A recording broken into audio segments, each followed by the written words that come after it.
I was always insecure about my accent, like how are they going to perceive me. Khayyam Mirza loves composing music. When I play, it feels freeing almost, like you're in a different dimension. Like you're playing for yourself and you're almost floating in a space of your own creation, your own artistic world almost. The track you're hearing is one of his works, titled Lives from the Iron. Islam doesn't hate music, but radical Islam does. Khayyam is from Pakistan. He migrated to the United States in 2019 before he was joined by his grandmother, 2 younger sisters, and his parents. It's a bit weird to say, but white people, Yeah. like seeing them and being like, oh my God, they're real. They're real. They're real. This interview was filmed in the compound of Sharon High School, where Khayyam graduated a month ago with the class of 2020. On this piece, you'll hear discussions on culture, music, and privilege through the eyes of an 18-year-old Pakistani immigrant. It was a crazy process, moving from that environment. Yeah. What environment are we talking about? What we're talking about, like Pakistan itself, like that's my home. I love Pakistan. There are really good people there, but the country itself, the government is unstable and a lot of people having issues just going by. And my parents really wanted me to grow up or like finish my last year of school somewhere secure, somewhere stable. How was the flight? It was too long, man. It's scary also being like, being a Muslim, you have that kind of stigma like, okay, I don't know what's going to happen. But everybody was super nice. Boston Airport, everybody didn't care what color I was. And I was just like, okay, that's super cool. Like Did you learn the stigma before you Oh, left everybody home? knows the stigma. Like you're trained, like before. Trained by who? My parents, they're like, okay, if they ask you, always remain calm. Talk in a white voice. So What like is the white voice? the white voice is very calm, very pronounced. You gotta be very legal. Imagine you're in a suit and tie, you're like talking, being incredibly calm. Don't show any signs of aggression. So you came here. Tell me about the culture shock apart from how long the flight was. Well, the culture shock was first, I was so intimidated by, the big cities. Food was a big thing that shocked me because people were throwing away food like it meant nothing. And I'm like, this doesn't feel right. Because I've seen people die from like starvation. And I'm also like just talking to their parents in weird ways. What weird ways? Like, some people come to school and call their moms the B word, and I'm like, what's going on here? And I'm like, what did you just say? And I start scolding them. Yeah. I'm like, what you saying? And they'd be like, what do you mean, man? Like, that's just the way we talk. I'm like, okay. I didn't say anything because like maybe that's just the way they talk. Maybe their mom likes that. I don't know, but then I realized, no, that's not the case. Khayyam was shocked by the culture in the classroom.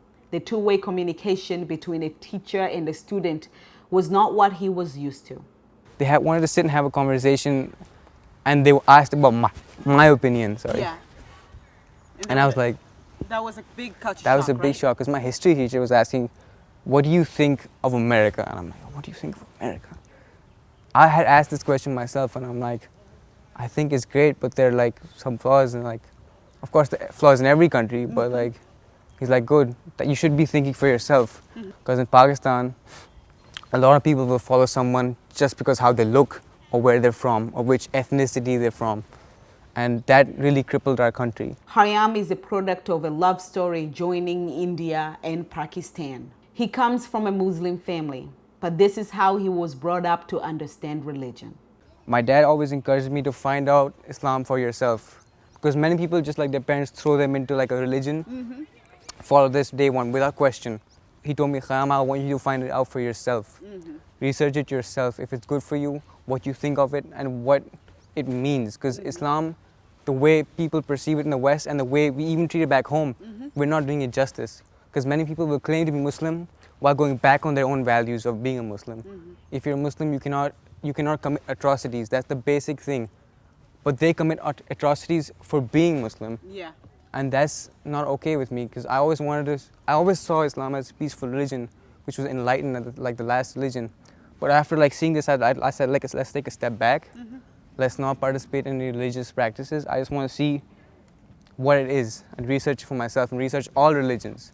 Because my dad said research Christianity, research Judaism, research Hinduism, research Sikhism, research them all before you make a decision. So the big thing, and you sent me a little bio about you, and you said music is your life. It's your reason to breathe, a way forward, and not only for you, but you feel it's a way forward for your country as well. It could be used as an instrument for healing. Exactly. Could you expand on that? Well, see, back home, you have these pockets of people who play music, especially in a place called Liari, which is the ghetto section of Karachi, which like so much creativity comes out of. Like, it's a creative place, but it's being suppressed by all this religious endeavors over it. Like, the reason they abolish music and keep it suppressed is because it's so powerful. Once you start singing, once you start playing music, you connect with people. You forget the barriers, the racial, ethnic, religious barriers. You say, that's a person too. He or she understands me, and we're playing together, we're connecting. And so many songs are created that way. And especially in Karachi, you have so many suppressed voices, so many suppressed musicians, especially from lower income families who cannot do anything because they have to put food on their table. They just cannot play music. And the music industry in Karachi itself, Pakistan itself, is just broken. Like, very few have the opportunity to go into the music industry just because they know someone or have like connections. The real musicians aren't coming forward. And that's what I want to do. Like, when I establish myself, get standing on my own 2 feet, I want to go back and give back to my country because I know there's potential there.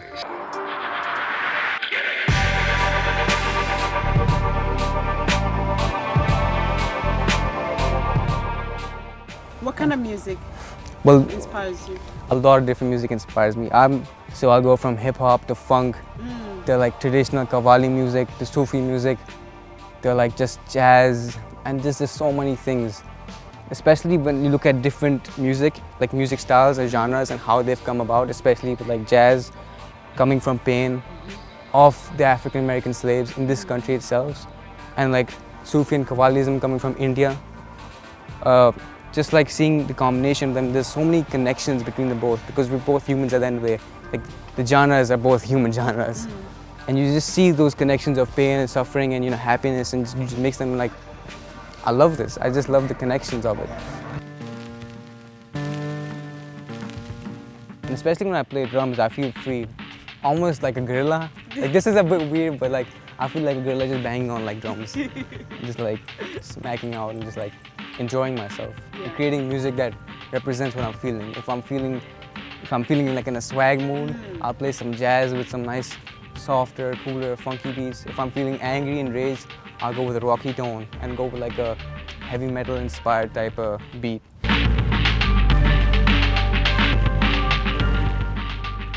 Because of the coronavirus pandemic, many students had to settle for virtual graduation.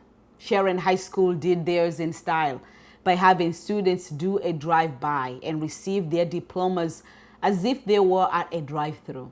But this is what Khayyam says, it made the day extra special. What I cope with, I always see like this, every time something goes wrong, I always think, the first thing I think is it could be worse. I don't have the right to complain about my graduation not going back because people don't have food to eat. Basic fact, that's just facts. I shouldn't be complaining about that. And the second thing is, I saw my graduation as unique. Like, nobody's gonna have graduation like me. I'm gonna have a separate graduation, it's gonna go down in history as that unique graduation. Everybody's gonna have their normal random graduation, everybody comes and takes a thing. But I'm gonna have graduation in cars. Yes. And then go to the lake with my friends. So I just like think of it in positive light. Like, I had a unique graduation.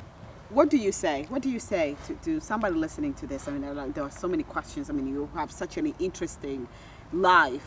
But how do you summarize your life so far? I say I'm still climbing up, and there's a lot to climb, especially when you're trying to help people beneath a ladder. Like, there's a ladder I have to climb, and you have to also bring people up because of course it's your duty.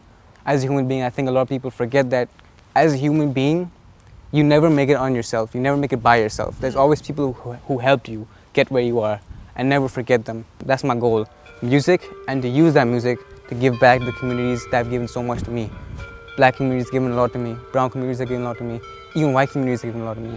And I have to give back to them. That's just the civic duty that I have.